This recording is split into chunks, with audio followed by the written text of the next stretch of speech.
2022년 4월 3일 동인교회 주일 예배를 드리겠습니다. 다 함께 묵상으로 기도하시겠습니다.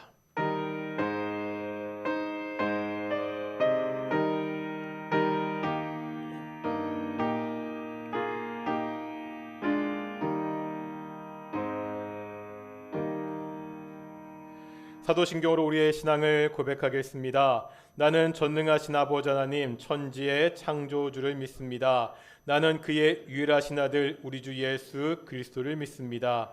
그는 성령으로 잉태되어 동정녀 마리아에게서 나시고 본디오 빌라도에게 고난을 받아 십자가에 못 박혀 죽으시고 장사된 지 사흘 만에 죽은 자 가운데서 다시 살아나셨으며 하늘에 오르시어 전능하신 아버지 하나님 우편에 앉아 계시다가 거기로부터 살아있는 자와 죽은 자를 심판하러 오십니다. 나는 성령을 믿으며 거룩한 공교회와 성도의 교제와 죄를 용서받는 것과 몸의 부활과 영생을 믿습니다. 아멘. 찬송가 78장 함께 찬양하시겠습니다.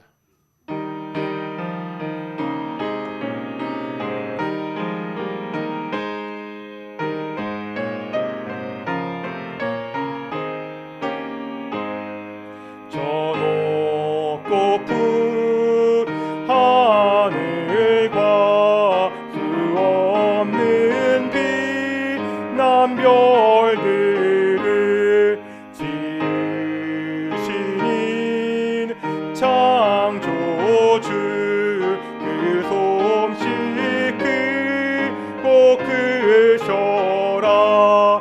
날마다 뜨는 저 태양 하나님 크신 권능을 만 백성 모두 보라고 만방에 두루 비치네. 해지고 황혼 깃들 때 동편에 달이 떠올라. 밤마다 귀한 소식을 이 땅에 두루 전하네. 행성과 하성 모든 별 저마다 제게 돌면서 창조주 기쁜 소식을 온 세상 널리 전하네.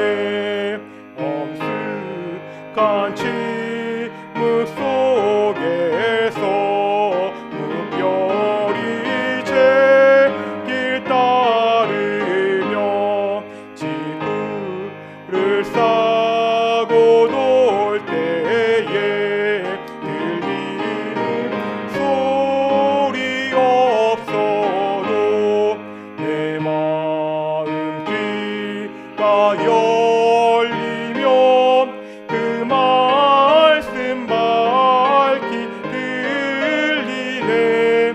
우리를 지어내시니 대주제 성부 하나님.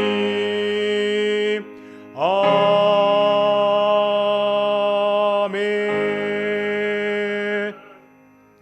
성시교독하겠습니다. 우리 시편 4편입니다. 성시교독 3번, 시편 4편 함께 교독하시겠습니다. 내 의 하나님이여 내가 부를 때 응답하소서. 곤란 중에 나를 너그럽게 하셨사오니 인생들아 어느 때까지 나의 영광을 바꾸어 욕되게 하며 여호와께서 자기를 위하여 경건한 자를 택하신 줄을 너희가 알지어다.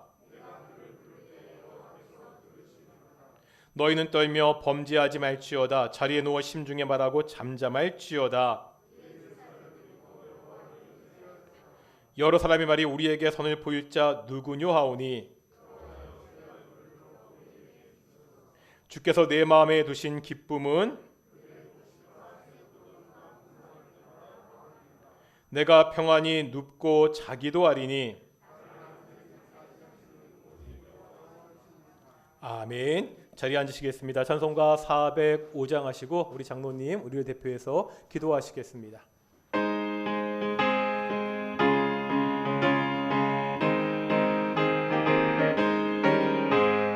주의 친절한 팔에 안기세 우리 마음이 평안하리니 항상 기쁘고 복이 되겠네. 영원하신 팔에 안기세 주의 팔에 그 크신 팔에 안기세 주의 팔에 영원하신 팔에 안기세.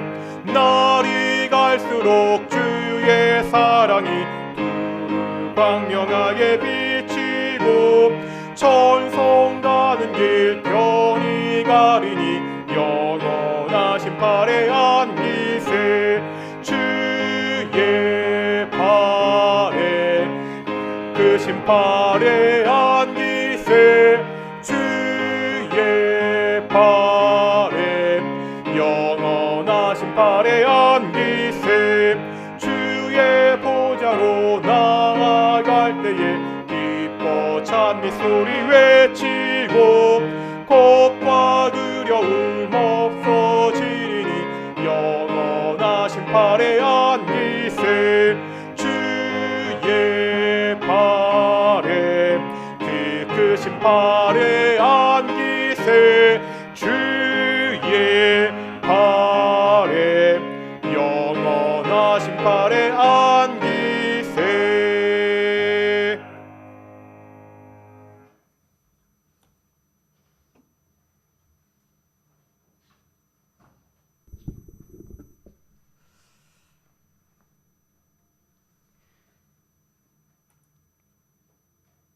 하나님의 사랑과 하나님의 하나님의 은혜로 저희를 늘 이끌어 주옵시고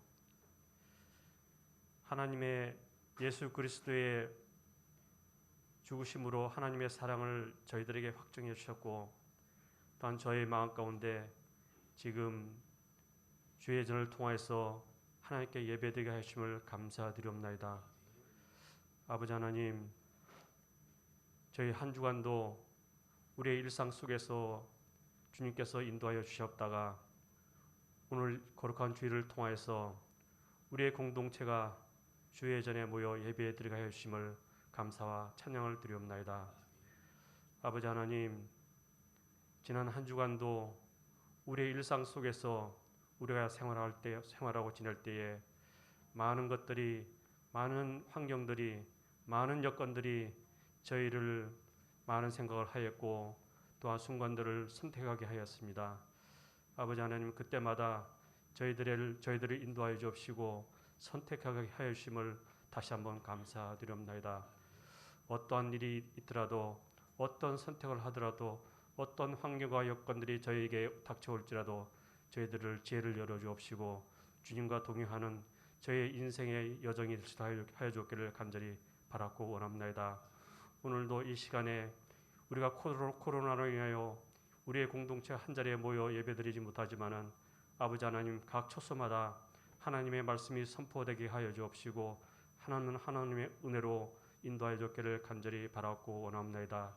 아버지 하나님, 우리의 모든 공동체, 우리의 모든 식구들에게 하나님께서 그들이 닥쳐 있는 여러 가지 환경과 여건들을 하나하나 헤아려 주옵시고 아버지 하나님, 어떠한 문제가 있든지 어떠한 환경에 처하든지 아버지 하나님께서 같이 하여 주옵시고 늘 하나님의 은혜로 감사하는 우리의 일상이 될 수 있도록 하여 주옵기를 간절히 바랐고 원합니다. 코로나로 인해서 아무리 어려운 환경과 여건이 될지라도 아버지 하나님께서 섭리 역사하고 주관하시는 이 세상을 알고 있사오니 하나님께서 저희들을 늘 세워 주옵시고 저희의 발걸음을 가볍게 해 주옵기를 간절히 바랐고 원합니다.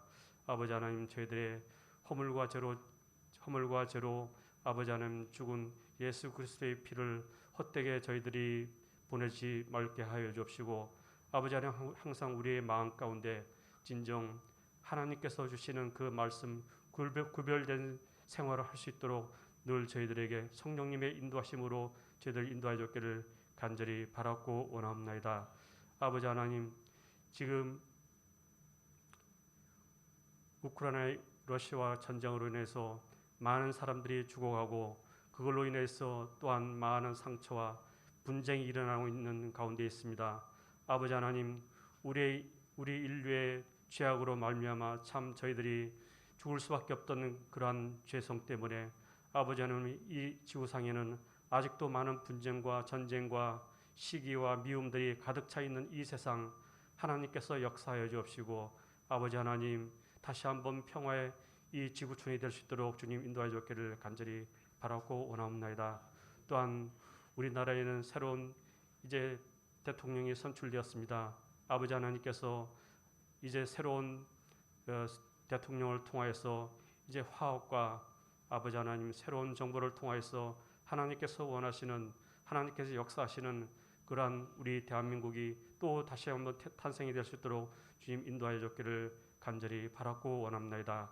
아버지 하나님, 각자가 겪고 있는 여러 가지 어려운 환경이 있을지라도 하나님께서 역사하여 주시고 사도 바울과 같이 부유함과 빈궁함과 즐거움과 슬픔이 있을지라도 하나님의 능력 가운데서 우리가 자족하기를 힘쓰고 또한 우리가 하나님의 말씀을 붙들고 나갈 수 있는 저희들 될 수 있도록 해주기를 간절히 바라고 원합니다. 아버지 하나님, 이 공동체를 통해서 하나님께서 원하시는 그 믿음의 역사와 사랑의 수고와 소망의 인내가 끊임없이 이어질 수 있는 우리 공동체와 각 가정들이 될 수 있도록 해주기를 간절히 바라고 원합니다. 오늘도 하나님의 말씀을 통해서 우리가 지혜를 열어 주시고 그 말씀이 우리 인생의 또한 삶의 여정이 될 수 있는 그러한 하나님의 말씀으로 저희들이 담을 수 있도록 해주기를 간절히 바라고 원합니다. 오늘도 예배를 드릴 때 오로지 하나님께서 성령이 주관하심으로 말미암아 감사하고 또한 찬양이 넘치는 이 예배가 될 수 있도록 도와주시옵소서. 예수님의 이름으로 감사하며 기도드립니다. 아멘.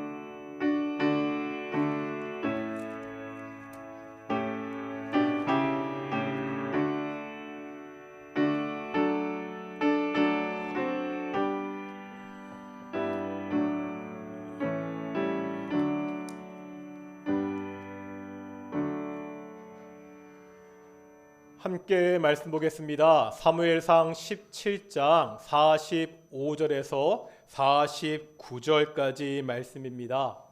사무엘상 17장 45절에서 49절까지 말씀 우리가 교독하겠습니다. 제가 먼저 45절 말씀 봉독하겠습니다. 다윗이 블레셋 사람에게 이르되 너는 칼과 창과 단창으로 내게 나아오거니와 나는 만군의 여호와의 이름 곧 내가 모욕하는 이스라엘 군대의 하나님의 이름으로 내게 나아가노라.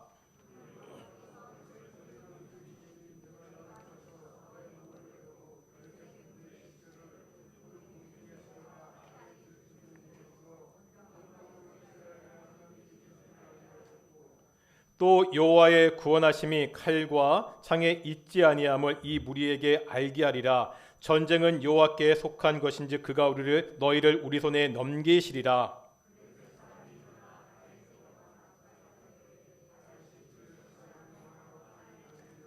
함께 읽겠습니다. 손을 주머니에 넣어 돌을 가지고 물매로 던져 블레셋 사람의 이마를 치매 돌이 그의 이마에 박히니 땅에 엎드러지니라. 아멘.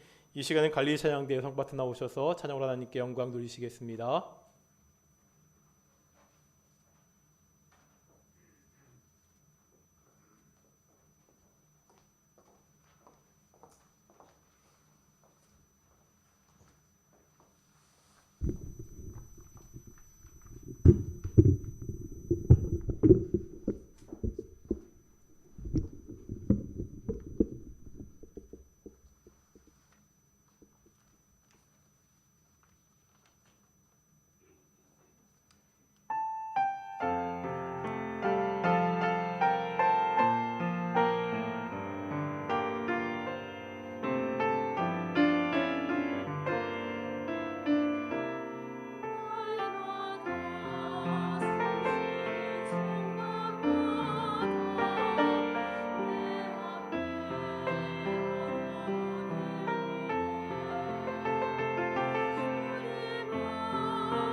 아멘. 예, 오늘도 찬양 감사합니다. 오늘도 예배당에 모여 예배하는 모든 동인의 성도들, 또 여러 가지 사정으로 가정에서 예배하는 모든 동인의 성도들, 우리 한번 이렇게 인사하겠습니다. 앞뒤 자분들 보시면서 하나님이 나와 우리와 함께 하십니다. 오늘 보니까 어제보다 날씨가 훨씬 따뜻하더라고요. 한번 이렇게 인사하겠습니다. 앞뒤 자분들 때문에 당신 때문에 내가 따스합니다. 영혼이 있으신 거죠? 동인교회가 서로가 서로에게 따스함을 주는 그러한 성도들이 되시기를 축원합니다. 역사를 보면 대왕이라는 타이틀이 뒤에 붙은 왕들이 있습니다.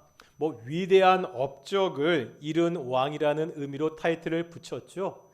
누가 있지요? 대표적으로 마케도니아의 알렉산더 대왕 이렇게 부릅니다. 우리나라에는 누가 있습니까? 그렇죠. 세종대왕, 고구려의 광개토 대왕이 있습니다. 이스라엘의 왕 중에는 뒤에다가 대왕이라는 타이틀을 붙이는 경우가 없습니다.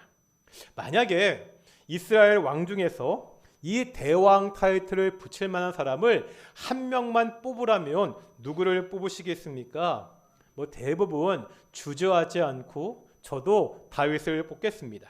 다윗 대왕. 다윗은 이스라엘의 2대 왕입니다. 사울에게서 시작된 이스라엘의 왕정은 다윗 때에 비로소 확립이 됩니다. 다윗은 전쟁을 승리로 이끌고 나라의 영토를 넓혔습니다. 여러 나라로부터 조공도 받았습니다. 또 신앙적으로도 성공한 왕입니다. 나중에 보면 하나님을 잘 따르는 왕의 모델로 기준으로 다윗이 언급되고 있습니다. 다윗 뒤에 오는 많은 왕들은 이 다윗을 기준으로 평가를 받습니다. 이 중에 가장 하이라이트는 마태복음 1장 1절입니다. 암송하시죠? 우리가 창세기 1장 1절과 마태복음 1장 1절은 암송하셔야죠. 시작. 아브라함과 다윗의 자손 예수 그리스도의 계보라. 다윗은 신약 성경의 가장 첫 장, 그것도 첫째 줄에 예수님의 조상을 대표하는 인물로 소개되고 있습니다. 이보다 더한 영광이 어디에 있습니까? 이 세상에 어떠한 왕보다 가장 성공한 왕입니다. 다윗은 어떻게 이처럼 성공한 왕이 될 수 있었습니까? 오늘 우리는 말씀을 통해서 다윗이 이렇게 성공할 수 있었던 이유를 한번 살펴보겠습니다.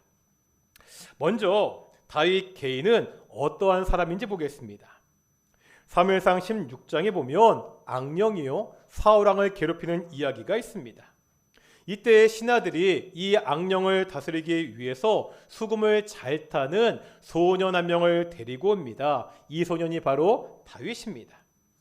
이때 다윗에 대한 소개를 보겠습니다. 다 같이 한번 16장 18절 보실까요? 16장 18절입니다. 앞에 있죠. 읽겠습니다. 시작. 소년 중 한 사람이 대답하여 이르되 내가 베들레헴 사람 이새의 아들을 본즉 수금을 탈 줄 알고 용기와 무용과 구변이 있는 준수한 자라. 여호와께서 그와 함께 계시더이다 하노라. 여기 보니까 일단 다윗은 수금을 잘 연주했습니다. 뿐만 아니라 용기도 있고 날쌘 용사이며 동시에 말도 잘하고 잘생겼습니다. 이렇게 용감한 사람이 시도 잘 쓰죠. 용사와 시는 좀 어울리지 않아 보이지만 다윗은 달랐습니다. 우리는 시편에서 다윗이 쓴 아름다운 시들을 많이 볼 수 있습니다. 또 다윗은 사람들에게 호감을 주었습니다. 사울의 아들 요나단과 우정을 우리는 잘 알고 있지요. 다윗과 요나단은 그 왕권을 두고 왕위를 놓고 싸워야 되는 경쟁자입니다. 하지만 두 사람은 정말로 진한 우정을 나누었습니다. 다윗이 도망 다닐 때도 주변에 많은 사람들이 모였습니다. 다윗은요 인품과 지도력도 있었습니다. 거기다 성품도 좋습니다. 겸손하기까지 했습니다. 사울은 골리앗을 물리치는 사람에게 자신의 딸을 주겠다고 약속합니다. 다윗은 골리앗을 물리쳤고요. 왕의 신하가 되어서 지혜롭게 일을 처리합니다. 이 상황에서 많은 사람들이 다윗에게 이제 왕의 사위가 되라고 부축합니다. 이때 다윗은 옳거니 하면서 왕의 사위가 되지 않습니다. 나는 가난하고 천한 사람이라고 그렇게 겸손하게 이야기합니다. 비록 겸손하게 말했지만 사실 다윗의 집안도 좋았습니다. 사무엘이 사울 대신에 다른 사람을 왕으로 기름 붓기 위해서 베들레헴에 옵니다. 이때 특별히 이새의 집을 초청합니다. 이걸 보면 다윗의 집안은요, 베들레헴에서 영향력이 있던 집안이라는 것을 알 수가 있습니다. 다윗은 한마디로 엄친아였습니다. 엄친한다 아시죠? 엄마 친구 아들이요. 이런 거죠. 집안 좋고요, 잘생겼고요, 용감하고 음악이면 음악, 글이면 글 못하는 것이 없습니다. 보통 이런 사람은 성격이 안 좋아야 됩니다. 성격이 안 좋아서 인간관계가 나빠야 그나마 공평합니다. 하지만 다윗은요, 겸손해서 사람들도 많이 따랐습니다. 개인의 능력으로 보면 더 나무랄 것이 없는 최고의 스펙입니다. 그러면 다윗은 이렇게 뛰어난 능력을 가졌기 때문에 성공했습니까? 그렇지 않습니다.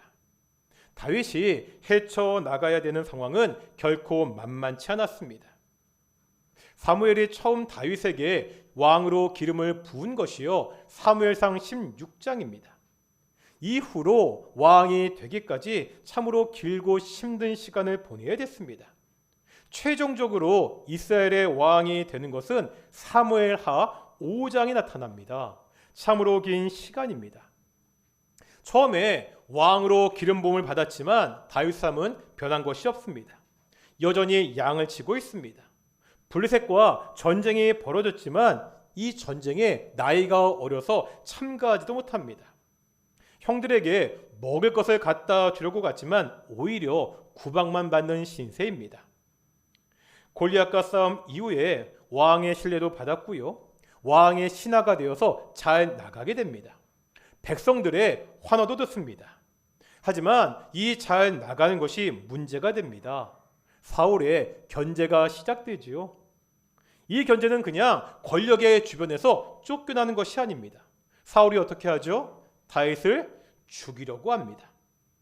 결국 도망다니는 신세가 되고 말았습니다. 지금 그 나라의 최고 권력자가 자신을 죽이려고 쫓아다니고 있습니다. 이 도망자 생활 중에 다윗은 별별 일을 다 겪습니다. 가드왕 아기스에게 갔을 때입니다. 아기스의 신하들이 이 용사였던 다윗을 의심합니다. 결국 어떻게 하죠? 자신의 목숨을 구하고자 대문짝에 막 끄적거리고 침을 질질 흘리면서 미친 사람 흉내를 냈습니다. 그래서 겨우 살 수가 있었습니다. 도망자 생활 막판에는요, 평생 적으로 싸웠던 블레셋의 땅으로 가야만 됐습니다. 이스라엘 땅 어디에도 안전한 곳이 없다고 판단했기 때문입니다. 이스라엘의 영웅이었지만 지금은 적의 땅에서 자신의 목숨을 구걸해야 되는 신세가 되고 말았습니다. 이 다윗의 어려운 상황은요, 사울 왕이 죽은 뒤에도 계속되지요. 사울이 블레셋과의 전쟁에서 죽었습니다. 다윗은 이미요, 하나님께 왕으로 기름 부음 받았잖아요. 그러면 사울이 죽었으니까 왕이 되어서 이스라엘을 다스리면 될 것 같습니다. 하지만 현실은 어떻죠? 유다 지파 사람들은요, 같은 지파인 다윗을 섬기고 따랐습니다. 하지만 다른 모든 지파 사람들은 다윗을 따르지 않았습니다. 사울의 아들 이스보셋을 왕으로 추대했습니다. 종교적으로야 다윗에게 정통성이 있었지만 정치적으로 보면 사울의 아들에게도 정통성이 있었습니다. 이때부터 이스라엘의 다른 지파들과 이 유다 지파가 왕의 자리를 놓고 참 지리한 싸움을 시작하게 됩니다. 이 싸움이 금방 끝나지 않았습니다. 성경에 보면 7년 6개월이나 걸렸습니다. 이스보셋이 신하의 배신으로 죽은 다음에야 다윗은 이스라엘의 전체 왕으로 세워졌습니다. 이렇게 보면은요, 다윗은 그 일생 동안 몇 번의 기름 부음을 받았죠? 총 3번입니다. 첫 번째는 고향 베들레헴에서 사무엘에게 왕으로 기름 부음 받습니다. 두 번째는 사울이 죽은 다음에 헤브론에서 유다 지파 사람들에게 기름 부음을 받습니다. 세 번째는요, 사울의 아들 이스보셋이 죽은 다음에야 이스라엘 전체 왕으로 기름 부음 받습니다. 사울은 한 번으로 끝이었습니다. 3번이나 기름 부음 받았다는 것이 좋은 것이 아니죠.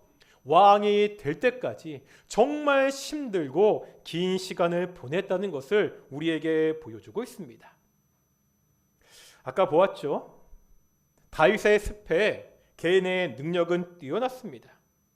하지만 다윗을 둘러싸고 있는 상황은 그것을 헤쳐나가기가 결코 쉬운 상황이 아니었습니다. 이런 상황에서 어떻게 성공할 수 있었습니까? 뛰어난 개인의 역량이 이 모든 어려움을 극복하게 만들었습니까?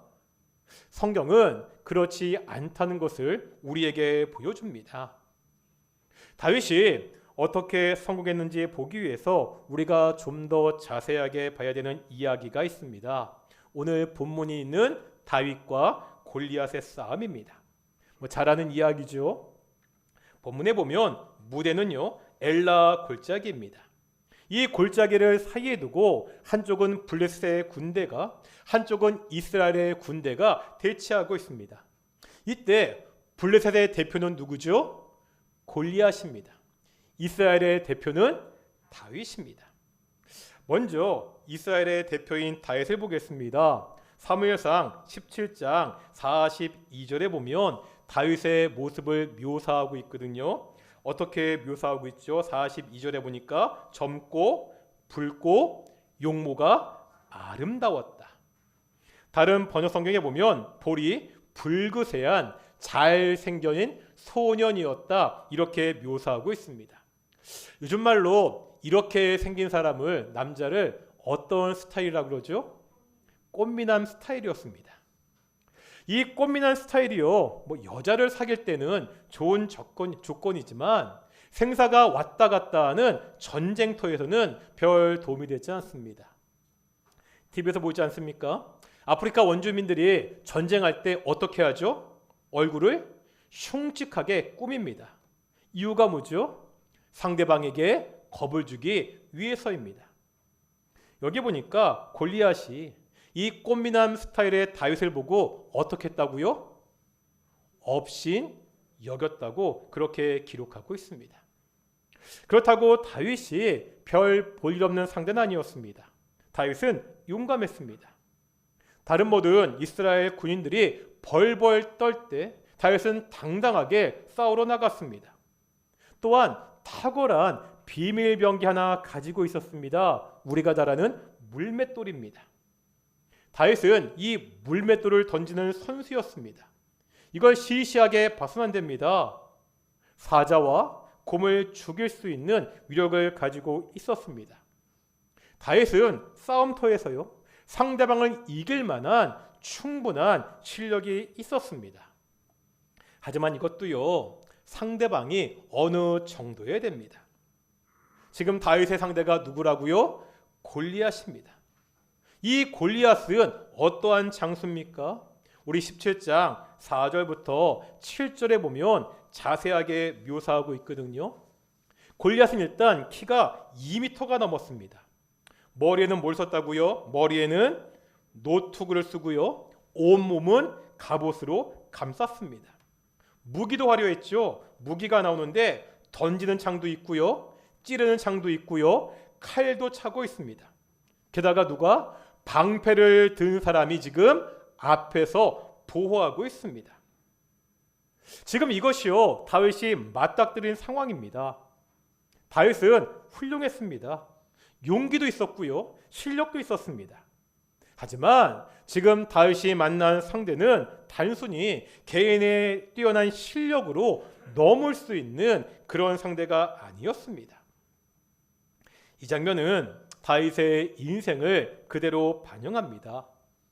다윗 개인의 능력은 뛰어났습니다. 탁월했습니다. 하지만 다윗이 만난 상황들은 단순히 개인의 능력이 뛰어나다고 해서 넘을 수 있는 그런 상황이 아니었습니다. 그래도 결국이요, 다윗은 골리앗을 이겼지요. 모든 어려움을 극복하고 성공한 왕이 되었습니다. 다윗이 어떻게 이겼죠? 어떻게 성공했습니까? 말콤 글래드웰이 쓴 다윗과 골리앗이라는 책이 있습니다. 이 책은 다윗과 골리앗의 싸움을 독특한 시각으로 풀어갑니다. 다윗과 골리앗의 싸움을 중보병과 투석병과의 싸움이라고 이야기합니다. 골리앗은 수십 킬로가 넘는 무거운 갑옷을 입은 중보병입니다. 이 골리앗의 무거운 갑옷과 강한 무기는 맞붙어 싸우는 백병전에서는요, 큰 위력을 발휘합니다. 다윗은요, 아무것도 걸치지 않았습니다. 속도와 기동성에서 우위가 있습니다. 다윗은 이 우위를 10분 이용했습니다. 적군전을 하지 않고요, 자신이 가장 잘하는 물맷돌 던지기로 승부를 걸었고 결국 승리했습니다. 이 책에서 역사학자 로버트 도엔 웬드는 이 사람을 이렇게 평가합니다. 다윗과 맞선 골리앗이 가진 승산은 칼로 무장한 청동기 시대의 전사가 45구경 자동 권총을 가진 적과 맞서 싸울 때와 마찬가지다. 이 청동기 시대의 전사가 누구라는 거예요? 골리앗이고 45구경 이 자동 소총을 가진 사람이 다윗이라는 거죠. 말콤 글래드웰은 다윗이 골리앗을 이긴 것은 우연이 아니고 당연한 승리라고 이야기합니다. 이야기를 바탕으로 현대 사회에서 약자들이 어떻게 자신의 강점을 가지고 강한 자들을 이길 수 있는지 그렇게 이야기하고 있습니다. 이 사람의 이야기는요, 일리가 있지요. 다윗은 이 물맷돌을 던지는 일에 탁월했습니다. 실력이 있었습니다. 그냥 다윗이 아무데나 던졌는데 엉뚱한 방향으로 날아가는 그 돌을 하나님께서 바꾸셔서 골리앗을 맞춘 것이 아니라는 겁니다. 다윗의 탁월한 물맷돌을 던지는 솜씨는 골리앗을 쓰러뜨리는데 분명히 큰 역할을 했습니다. 뛰어난 개인적인 능력은요, 왕으로 성공을 거두는 좋은 디딤돌이 되었습니다. 하지만 성경은 이 승리와 성공이 단지 다윗 개인의 능력 때문이었다고 말하지 않습니다. 지피지기면 백전백승이라는 말이 있습니다. 어떤 뜻이죠? 적을 알고 나를 알면 승리할 수 있다는 거죠. 전쟁하려면 적을 알고 나를 아는 것이 당연한 것 같습니다. 하지만 쉽지 않습니다. 전쟁은 서로가 속고 속이는 치밀한 전략전이기 때문입니다. 우리가 삼국지와 같은 책을 보면은요, 전쟁을 할 때 상대방에게 자신의 전력을 숨기기 위해서 많은 노력을 합니다. 자기네 군사력이 별로 강하지 않으면 허수아비 같은 건 막 세워놔서 병사의 수가 많은 것처럼 속이죠. 반대로 자기들의 군사의 수가 월등히 강할 때도 약한 척하고 속입니다. 왜 그렇죠? 적이 안심하고 쳐들어왔을 때 단숨에 물리치기 위해서입니다. 이렇게 전쟁에서 적을 아는 것은 굉장히 중요합니다. 또한 자신의 전력을 파악하는 것도 중요하죠. 자신들의 군사력을 과대평가하거나 가소평가해서는 안 됩니다. 잘못 과대평가하면은요, 승산이 없는 전쟁에 무모하게 뛰어들었다가 패배하게 됩니다. 과소평가도 문제죠. 쉽게 적을 이길 수 있는데 우물쭈물하다가 승기를 놓치게 됩니다. 전쟁에서 지피지기는 쉬운 것 같지만 결코 쉽지 않은 승패의 요인입니다. 이제 한번 오늘 본문에 나와 있는 이스라엘과 블레셋과의 전쟁을 보겠습니다. 이스라엘은 적을 잘 알고 있죠. 적이 누구죠?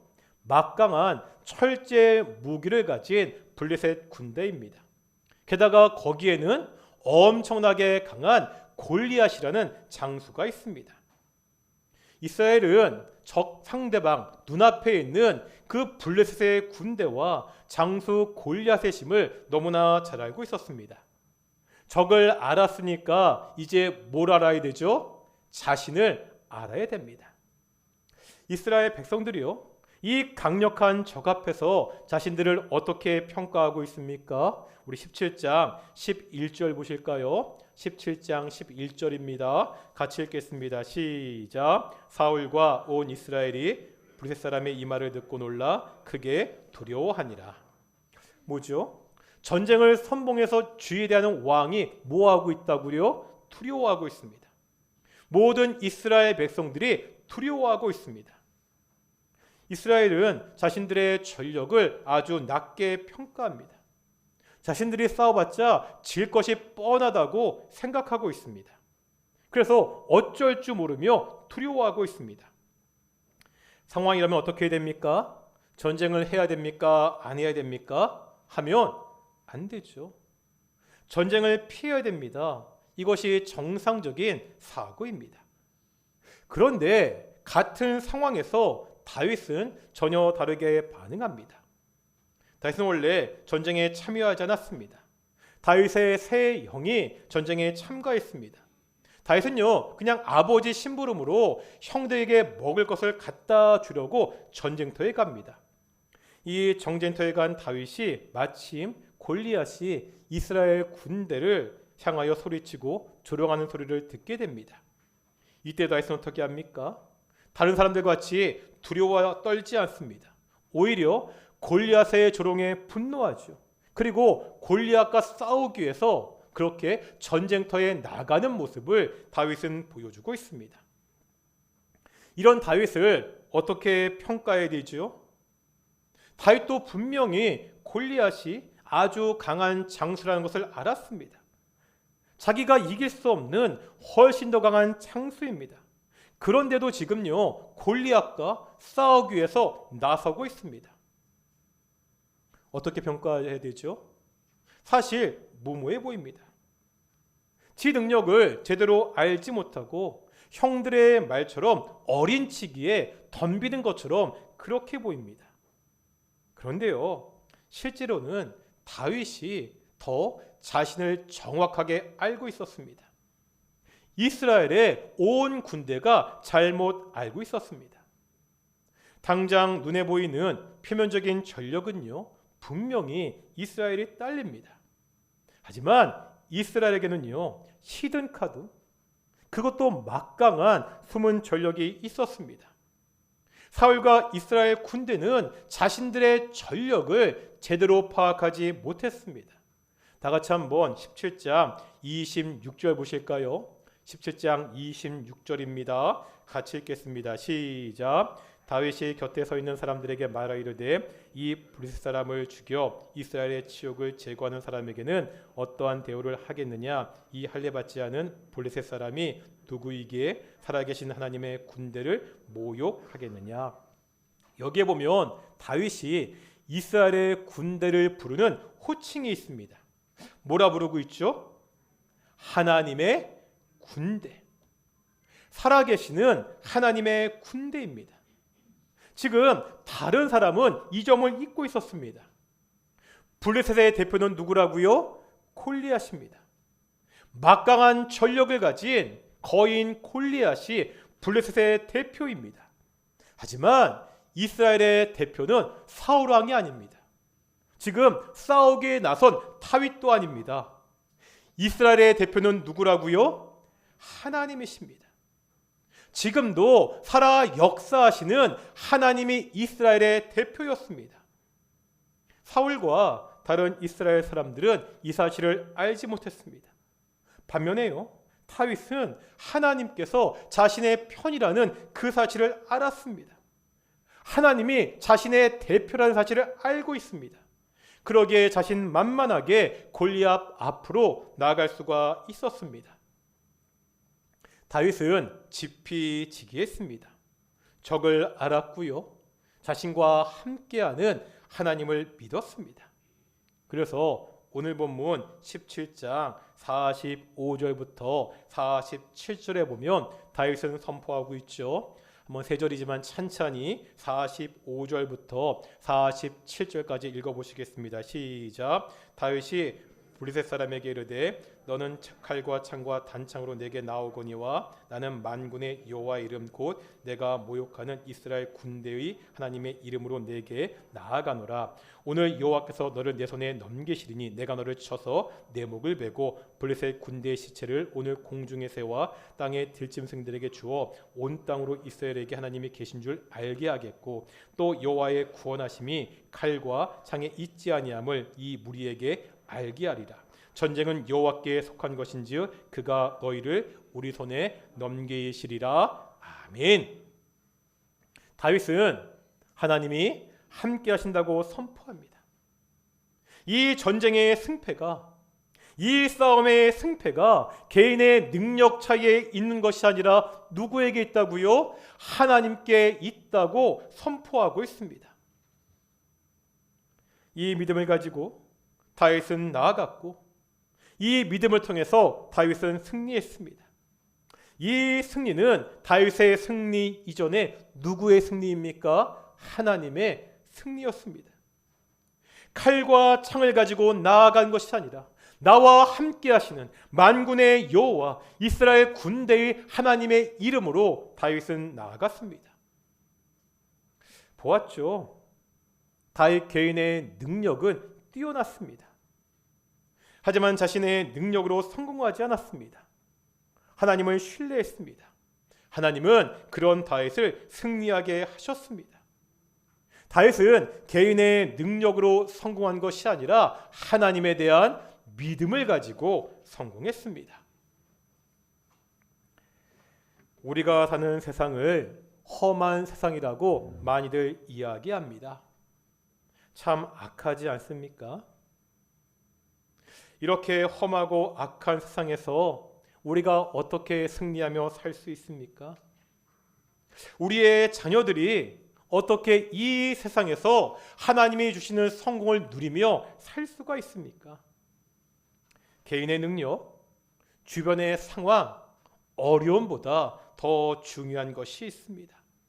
오늘 본문은 다시 한번 그것을 우리에게 보여주고 있습니다. 누구라고요? 하나님입니다.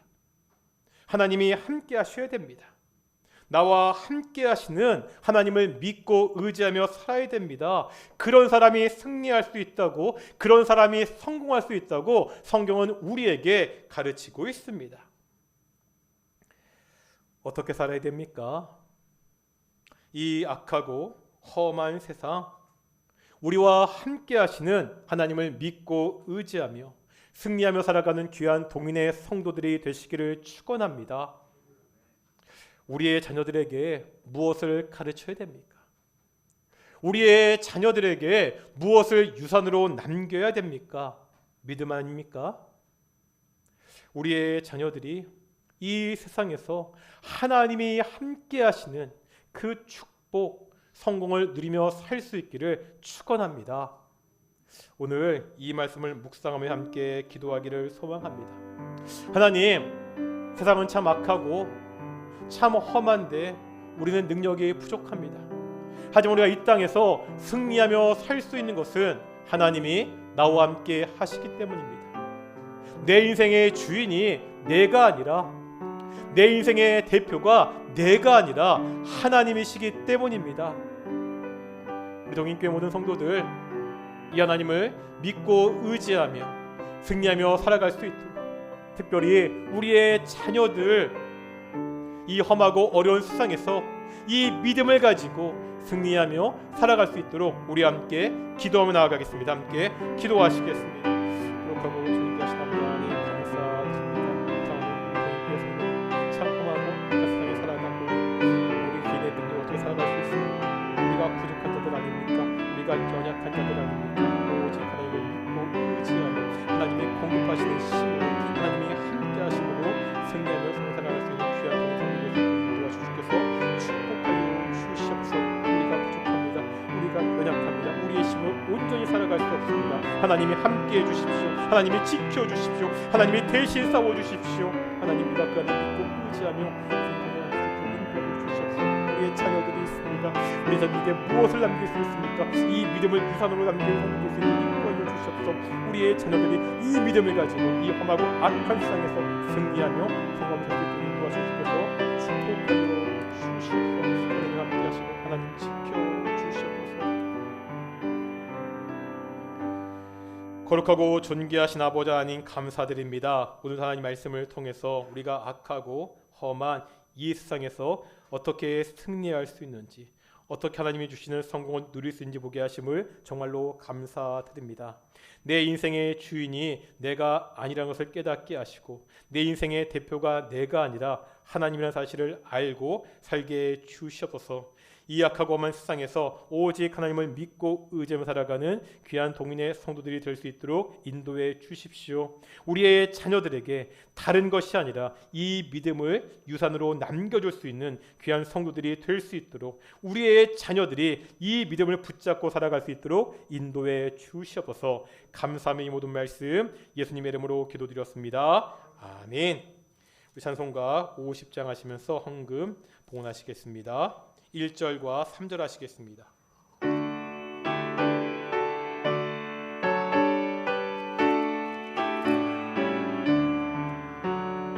내게 있는 모든 것을 아낌없이 드리네. 사랑하고 의지하며 주만 따라 살리라. 주께 드리네. 주께 드리네. 사랑하는 구주 앞에 모두 드리네. 내게 있는 모든 것을 주를 위해 드리네. 주의 성령 충만하게 내게 내려 주소서. 주께 드리네. 주께 드리네. 사랑하는 구주 앞에 모두 드리네.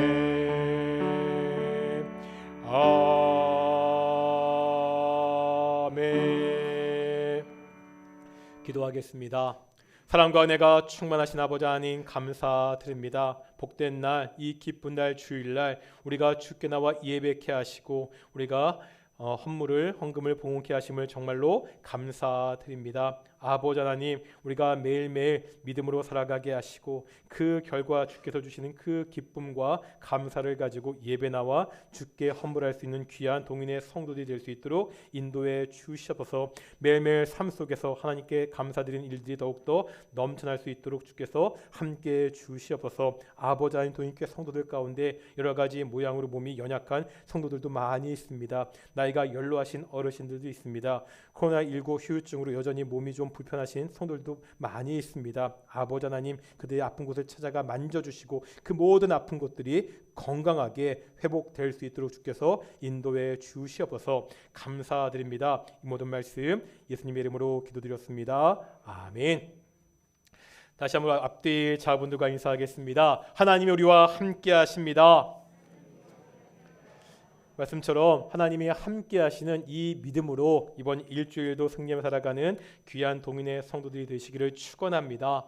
우리가 계속 광고 드렸습니다. 우리 기독교 세계관 세미나가 이번 주 수요일부터 시작합니다. 이번 주 수요일 날 7시 30분 예배당에서도요, 우리 함께 참여할 수 있고요. 예배당에 참석하기 어려우신 분들은 우리 가정에서 온라인을 통해서 참여할 수 있습니다. 개인적으로 바라는 것은 이게 예배당에 너무 안 계시면 썰렁합니다. 참 이게 말씀 전하기가 쉽지 않거든요. 가끔 저희가 코로나 때문에 한 분, 두 분 놓고 예배드린 적 있었거든요. 진짜 힘들더라고요. 오실 수 있으신 분들은 예배당에 오셔서 함께 예배해 주시고요. 좀 힘드신 분들은 가정에서라도 꼭, 그리고 그 시간에 못 들으시는 분들은 저희 유튜브 들어가시면 언제든지 들을 수 있으니까 꼭 들으셨으면 좋겠습니다. 이번 주 수요일부터 시작하니까 7시 30분 기억하시고 함께 말씀을 들었으면 좋겠고요. 지난 주일날 우리 사역자 훈련반 개강했고요. 이번 주 수요일부터 제자 훈련반 개강을 하거든요. 근데 이것 때문에 조금 상의할 것이 있으니까 우리 수요일 제자 훈련반 신청하신 분들은 우리 좀 잠시 예배 끝나고 남으셔서 좀 같이 의논하셨으면 좋겠습니다. 여전히 열려 있습니다. 4명 이상만 모으시면 제가 어떠한 시간이라도, 또 이게 모여서 못하시더라도 제가 줌으로라도 강의를 한다고 말씀드렸잖아요. 지금이라도 4명 인원만 모으셔서 함께 좀 이 공부에 참여하셨으면 좋겠습니다. 중부노회 봄 정기노회가 이번 주 목요일날 대천교회에서 있습니다. 정말 성스러운 노예가 될 수 있도록 함께 기도해 주시고, 우리가 노예 때마다 노예비를 내거든요. 세례교인 1인당 3,000원입니다. 우리 전도사님한테 노예비를 주시면 그 노예비를 우리가 다 모아서 우리 노예 잘 드리도록 하겠습니다. 이번 주에도 우리 주보에 보면 그 주일 오후 가정 예배지 있지요. 안 받으신 분도 없으시죠? 보실 때마다 약간 죄책감을 느끼는 분들도 계시겠죠?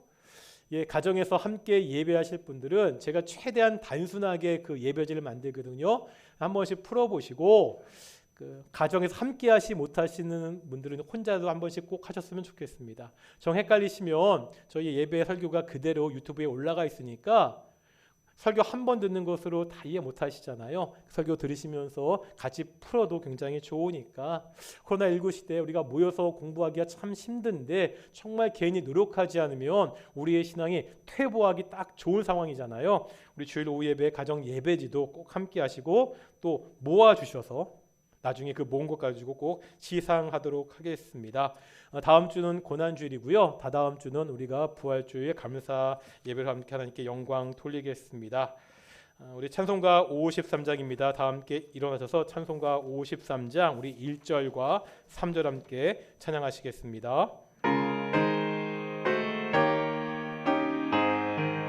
성전을 떠나가기 전 머리를 숙일 때 주께서 함께 계시고 복 내려 주소서.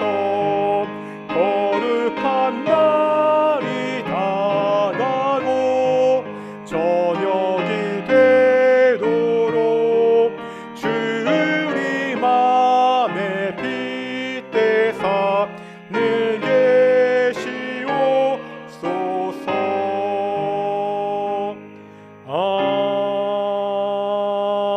아멘. 기도하겠습니다. 이제는 예수 그리스도의 은혜와 하나님의 만극하신 사랑과 성령 하나님의 인도하심과 교통하심이 이 험하고 악한 세상 가운데서 믿음을 가지고 살아가는 귀한 동인의 성도들 가운데 영원히 함께 하시기를 축원하옵나이다. 아멘.